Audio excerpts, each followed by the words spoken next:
দর্শক দেখতে পাচ্ছেন খুবই চমৎকার বড় কাতল মাছ। পুরান থানায় আছি আমি, দেখতে পাচ্ছেন 6 থেকে 7 কেজি ওজনের কাতল মাছ। মাথা কেটে ফেলালো অলরেডি।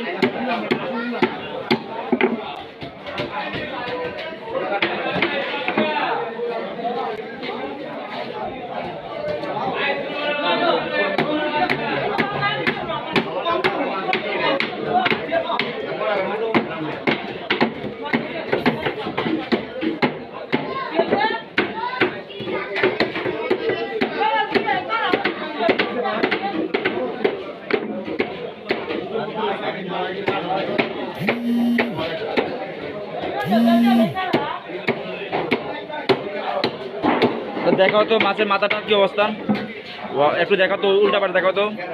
ওয়াও।